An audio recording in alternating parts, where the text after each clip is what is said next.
morning, students. Now, as you know, we are completing 5th lesson. तो इससे हमने इस लेसन में 3 ट्रैवलर्स के बारे में बात करनी थी। 2 हम कर चुके हैं, अल-ब्रूनी के बारे में हमने कर लिया टॉपिक एंड इब्न बतूता के बारे में। और थर्ड हमारा जो ट्रैवलर है, यात्री है, वो कौन सा है? François vernier. फ्रांकोस वर्नियर तीसरा यात्री है जो कहाँ से आया था? फ्रांस से आया था, यूरोपियन यात्री है जी। अब हम इसके अकाउंट्स पढ़ेंगे कि इसने भारत की सामाजिक और कल्चरल स्थिति के बारे में क्या लिखा, कि ये भारत के बारे में क्या लिखता है, हम इसके बारे में पढ़ेंगे। हमें कितनी जानकारी मिलती है उस समय के भारत के बारे में। Many Portuguese writers wrote detailed accounts. इसके पहले वर्नियर से पहले बहुत सारे पुर्तगाली जो यात्री आए थे उन्होंने भारत के बारे में कई अकाउंट्स लिखे, जहाँ की सामाजिक social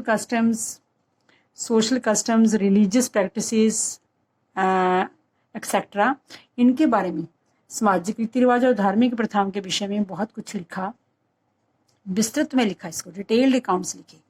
A few of them such as Jesuit Roberto Nobili, Jesuit Roberto Nobili even translated Indian text into the European language। उसने तो क्या किया, सिर्फ ग्रंथ लिखे नहीं, अपनी यात्राएं लिखी, बल्कि भारतीय ग्रंथों का उसको इतने अच्छे लगे भारतीय ग्रंथ कि उसने इनको यूरोपियन लैंग्वेज में समझने के लिए यूरोप की भाषाओं में इसको अनुवादित भी किया।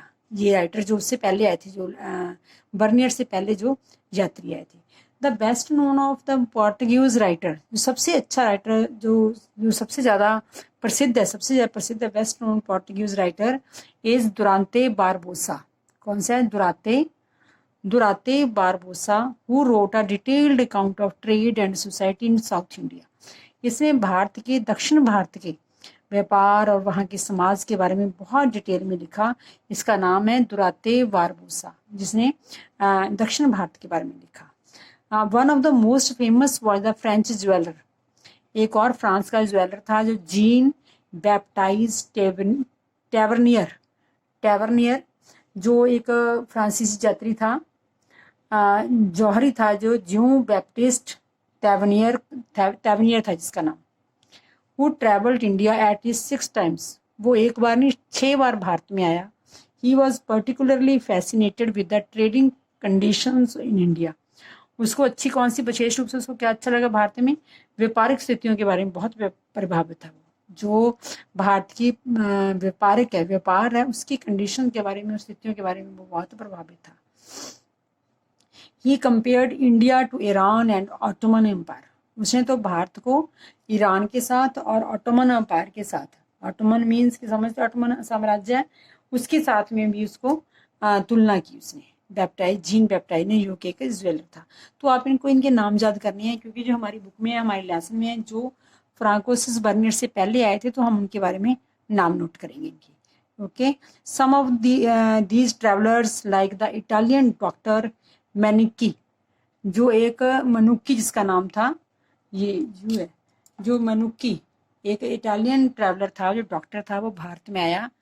Never return to Europe. वो तो कभी भारत से वापस गया ही नहीं, वो भारत में ही बस गया। तो पहले मैंने ये इंट्रोडक्शन दिया आपको, क्योंकि ये भी इम्पोर्टेंट है, ये हमारे लेसन के साथ कनेक्टेड है।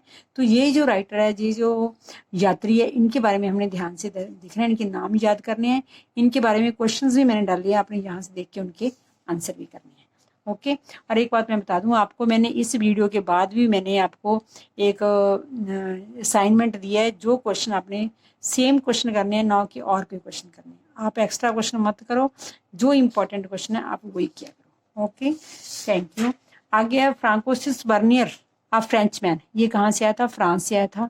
Was a doctor, political philosopher. ये डॉक्टर था और चिकित्सक था और राजनीतिक दार्शनिक था और एक इतिहासकार भी था। ही केम टू मुगल एम्पायर। वो कब आया भारत में? जब जहाँ पे मुगल साम्राज्य था। इन सर्च ऑफ अपॉर्चुनिटीज, वो भी जहाँ पे मुगल साम्राज्य में अवसरों की तलाश में आया था, कि उसको कोई अवसर मिलेगा, उसको कोई अच्छा काम मिलेगा, उसकी सर्च में ये भारत में आया था। He was in India for 12 years. वो 12 साल तक भारत में रहा, 1656 से लेकर 1668 तक। And was closely associated with the Mughal court. Mughal court means राजा के साथ उसके अच्छे संबंध थे। जो उस समय का कोर्ट का राजा था, कौन था? शाहजहां था उसमें। इसमें जिस समय फ्रांकोस वर्नियर भारत में आया था उसमें यहाँ पे शाहजहां का राज था। And he was the physician to Dara Shikoh, और वो दारा शिकोह का डॉक्टर था। जो उस समय के सम्राट थे शाहजहां, उनका सबसे बड़ा पुत्र था दारा शिकोह, औरंगजेब का बड़ा भाई। तो दारा शिकोह का वो पर्सनल डॉक्टर भी था, चिकित्सक के रूप में उसने काम किया। और वहाँ पे उसने कई अमीर और बुद्धिजीवी वैज्ञानिक के रूप में भी काम किया उसने यहाँ पे। ठीक है, यहाँ पे भारत में वो कब आया? 1656 से लेकर 1668 तक उसने यहाँ पे 12 साल तक रहा मुगल एम्पायर में। तो उस समय उसने भारत के बारे में क्या कहा? मुगल भारत की सोशल कंडीशन के बारे में, comparing east and waste.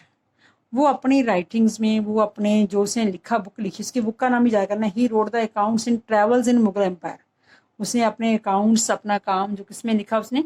Travels in the Mughal empire, Bharat Mughal साम्राज्य में यात्राएं, उससे इस बुक का नाम है। उसने उसके अंदर इसने अकाउंट्स लिखा। ही frequently comparing what he saw in India with the situation in Europe. उसका माइंड सेट पहले ही बना हुआ था, जो वो यूरोप में देख के आया था, जो फ्रांस में देख के आया था, उसी सिचुएशंस को वो भारत की सिचुएशन के साथ कंपेयर करता था, हमेशा तुलना करता था। वो अपनी राइटिंग्स में उसने तुलना की है यूरोप की सिचुएशन की और भारत में जो उसने देखा उसकी सिचुएशन की। ही डेडिकेटेड हिज, उसने जो अपना काम लिखा उसने लुइस 14वें को इसको यूरोप की स्थिति, उसने राजा था शासक वहाँ का फ्रांस का, लुई गेप्ट 14th, उसको उसने ये सारा अपना लिखी हुई बुक को उसने उसको समर्पित की। और in virtually every instance Bernier described what he saw in India as a bleak situation in comparison to developments in Europe. और जो भी वो लिखता था, लगभग प्रत्येक दृष्टांत वर्नियर ने भारत की स्थिति को यूरोप में हुए विकास के साथ तुलना में दयनीय बताया। ब्लीक मीन्स दयनीय, घटिया जिसे कहते हैं ना, उसको बताया कि ये जो ब्लीक मीन्स घटिया, यूरोप से घटिया जो भी सिचुएशन उसने भारत में देखी उसको उसने डिस्क्राइब किया, कंपैरिजन किया यूरोप के साथ, और उसको उसने उससे घटिया बताया। एज वी विल सी, हम देखेंगे, this assessment was not always accurate. और कई बार तो वो इतना अपने उसमें था, उसके मन में यूरोप बसा हुआ, कि वो कई बार तो उसके जो अकाउंट्स भी गलत लगते थे। Verniers work were published in France in 1670-71। उसके काम को, जो उसने कार्य जो बुक लिखी थी, उसको प्रकाशित किया गया वर्नियर के वृत्तांत को 1670 से 1671 तक, into English, Dutch, German and Italian with in the next 5 years। 5 सालों में ही वो सारी भाषाओं में, इंग्लिश में, डच में, जर्मन एंड इटालियन भाषाओं में उसके सारे अकाउंट्स को लिखा गया जो उसने लिखा था। Vernier and the degenerate east, अविकसित पूर्व। वो हमेशा क्या समझता था कि जो पूर्व है वो अविकसित है, इसमें जो पूर्व है उसमें विकास नहीं हुआ, वो इसको हमेशा अविकसित समझता था।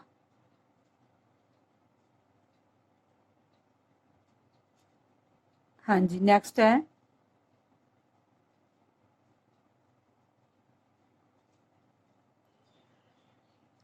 If Ibn Battuta described everything that impressed and excited him because of its novelty। अभी हमने पीछे पढ़ा था इब्न बतूता के बारे में, उसने क्या लिखा, उसने हर चीज़ जो उसने भारत में देखी, उसने उसको हर चीज़ का उसने वर्णन बड़े ही अच्छे तरीके से किया, बड़े अनूठेपन से किया। वो बड़ा इससे आकर्षित, प्रभावित बहुत हुआ। कौन? Ibn Battuta. इब्न बतूता कहाँ से आया था? अफ्रीका से आया था। अफ्रीका का कंट्री था मोरक्को। हम जैसे आज भी जानते हैं कि अफ्रीका की कंट्रीज बहुत डेवलप नहीं है, वहाँ बहुत विकास नहीं हुआ। तो इब्न बतूता ने ऐसा कुछ देखा ही नहीं हुआ था वहाँ पे, इसलिए उसने क्या है, इसको इस जहाँ की जो चीज़ें वहाँ से देखी वो बहुत इम्प्रेस हुआ और बहुत ही उसको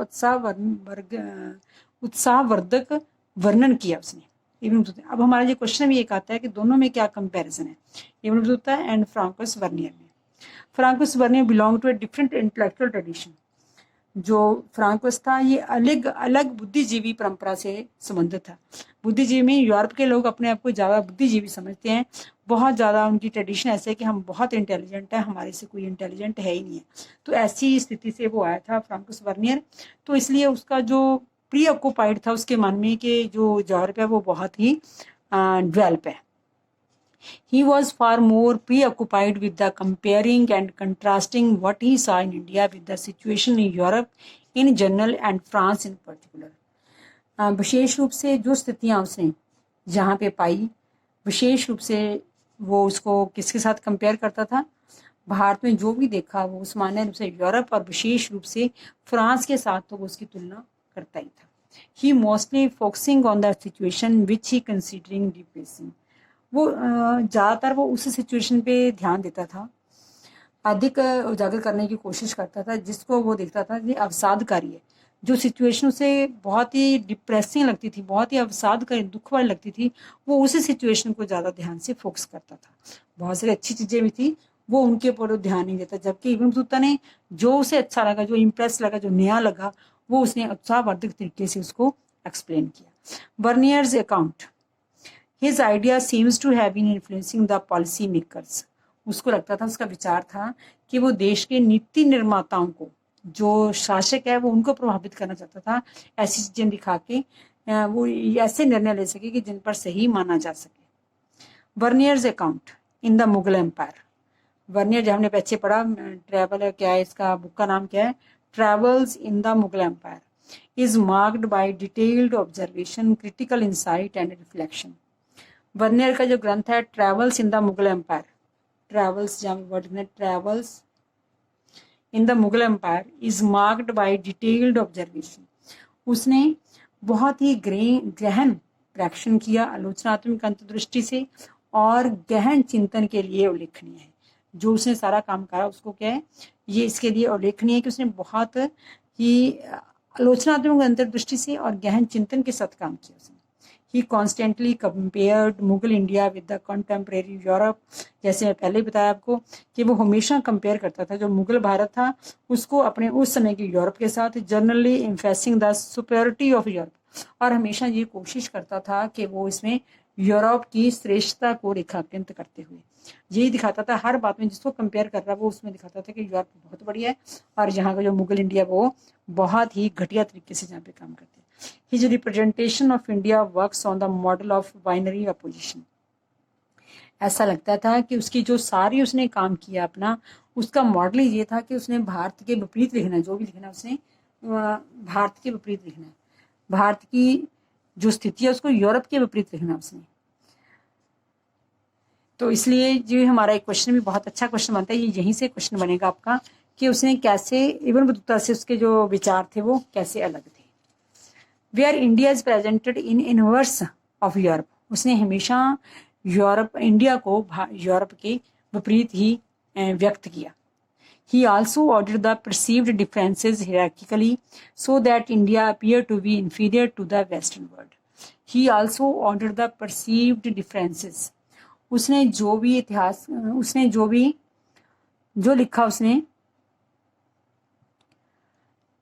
inferior to Western world कि पश्चिमी दुनिया को निम्न कोटि का प्रतीत हो. उसने इस तरह अपने डिफरेंस लिखे, यूरोप और भारत के डिफरेंस इस तरह लिखे कि वो यूरोप के लोगों को बहुत ही इन्फीरियर लगे कि भारत में तो बहुत ही बुरा हाल है, बहुत ही निम्न कोटि का वहाँ पे संसार है. ऐसे उसने उसको कर्मबद्ध किया. The question of land. अब ये एक बात और बतानी मैंने आपको, इसमें 4 चीज़ें ली उसने, 4 पॉइंट्स लिए वर्नियर ने मेन तौर पे. पहला उसने लिया the question of the land ownership, जो स्वामित्व, भूमि स्वामित्व का क्वेश्चन था. दूसरा उसने लिया कि भारत के शहर कैसे थे. तीसरा उन्होंने लिया कि भारत में सोसाइटी कैसी थी, समाज कैसा था, डिफरेंट समाज के बारे में बताया. और चौथा उसने बताया कि भारत में औरतों की स्थिति कैसी थी. 4 चीज़ों के ऊपर उसने ज़्यादा क्वेश्चन लिखे, उसने काम किया. The question of land ownership. According to Vernier, Vernier कहता है one of the fundamental difference by Mughal India and Europe. सबसे पहला वो कहता है कि सबसे जो बड़ा भिन्नता है, मूल भिन्नता जो भारत में और यूरोप में ये है कि question of lack of private property, कि निजी भूस्वामित्व का अभाव, कि लोगों के पास अपनी भूमि नहीं है, सारी भूमि किसकी है, स्टेट की है. लेक ऑफ प्राइवेट प्रॉपर्टी, लोगों के पास निजी स्वामित्व नहीं है भूमि का. He was a firm believer of private property. वो चाहता था कि हर व्यक्ति के पास अपनी प्रॉपर्टी होनी चाहिए. And saw crown ownership of land as being harmful for the both the state and its people. वो कहता था कि जो स्टेट के पास सारी जो है राजकीय स्वामित्व है, क्राउन ओनरशिप मीन्स राजकीय स्वामित्व है, जो राज का पूरा अधिकार है वो लोगों के लिए भी और स्टेट के लिए भी, दोनों के लिए नुकसानदायक है। उसने ये बताया कि मुगल इंडिया में सारी जो भूमि थी वो स्टेट की थी। He thought all land in Mughal empire was owned by the emperor and its nobles. वो ये सोचता था कि जो मुगल एम्पायर में सारी धरती है वो जहाँ शासक की है, एम्परर की है, जहाँ उसके नोबल्स की, and this had disasters consequences for the economy and the society.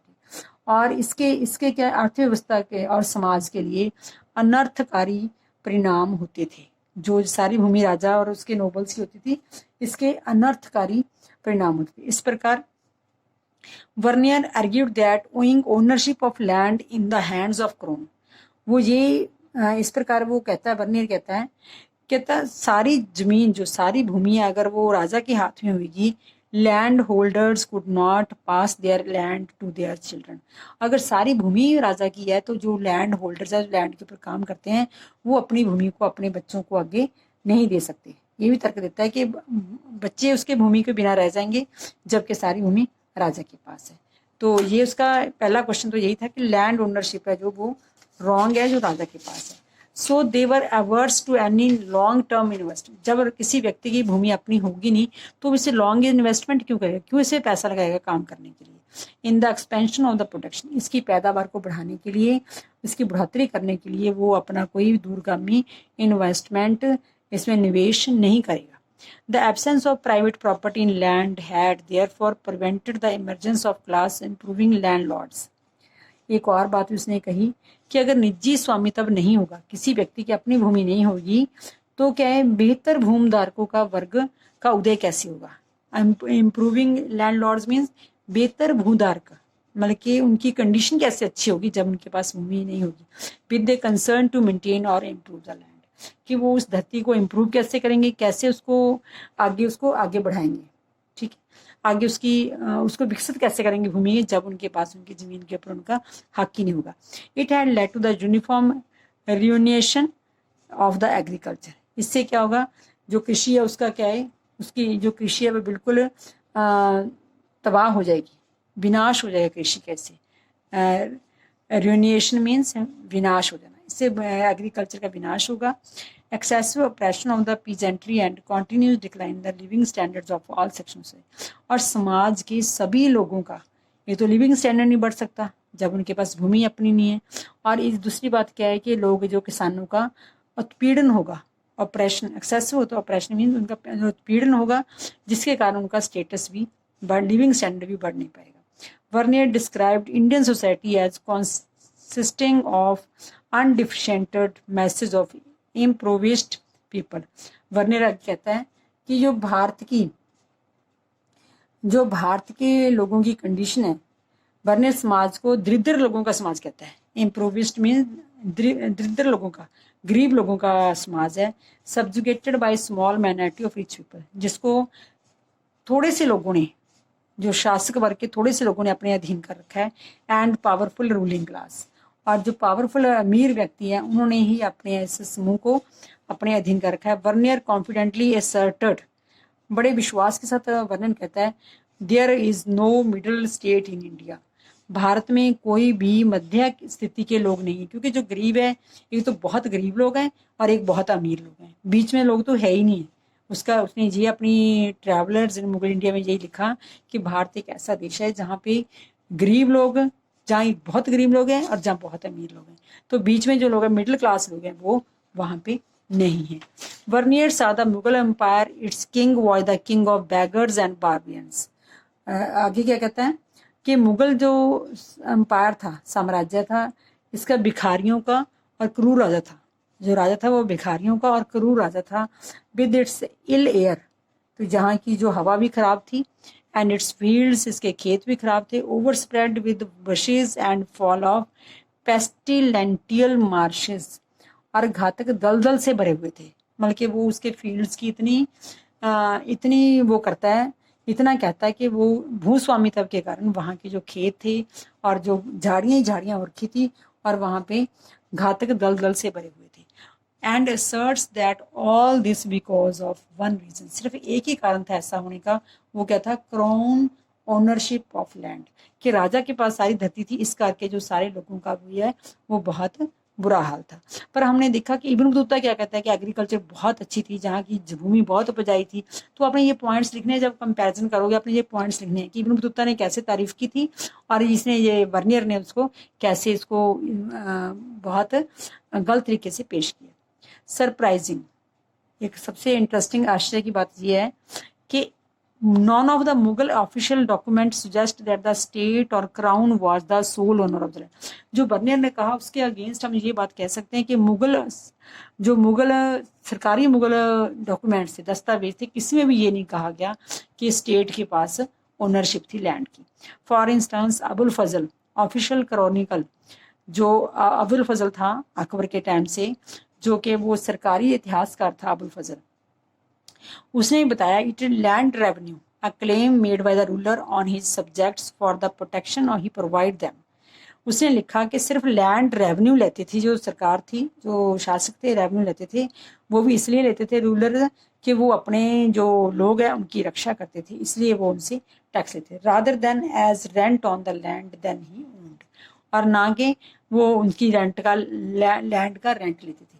ऐसा नहीं था कि वो वहाँ पे उनकी वो लंगान लेते थे, जो मांग थी वो इसलिए होती थी कि वो उनकी रक्षा करते हैं, protection of he provide them, जो उनकी रक्षा की जाती थी उसके बदले में वो उनका टैक्स लेते थे। इट इज़ पॉसिबल, ये हो सकता है कि हमने देखा मुगल ऑफिशियल में भी नहीं लिखा हुआ, अबुल फजल ने भी लिखा कि लैंड जो स्टेट को क्राउन ओनरशिप नहीं थी, सिर्फ लैंड रेवेन्यू लिया जाता था, वो भी इसलिए कि वो उनकी रक्षा करता था राजा, तो इसलिए वो उनसे लैंड रेवेन्यू।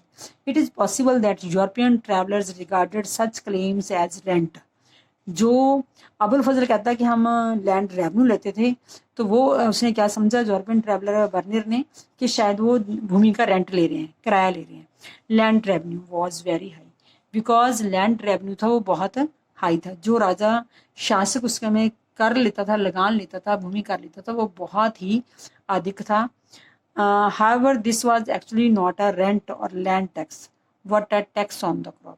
ये ना तो रेंट था ना लैंड टैक्स था, बट ये तो एक क्रॉप के ऊपर टैक्स था। वो टैक्स इसलिए लेता था कि राजा उन लोगों की रक्षा करता था, इसलिए उनके ऊपर टैक्स लेता था। तो ये जो इम्पॉर्टेंट क्वेश्चन है, सबसे इम्पॉर्टेंट, इसमें दो क्वेश्चन आ गए आपके। एक तो लैंड ओनरशिप के बारे में क्या व्याख्या की है बर्नियर ने भारत की, और दूसरा बर्नियर के अकाउंट में और उसके अकाउंट में, दोनों में क्या अंतर है इब्न बतूता के अकाउंट में। तो आप इसको बड़ी क्लियरली, बड़ी सुंदर, ये क्वेश्चन आपको अपने आप बनाना है।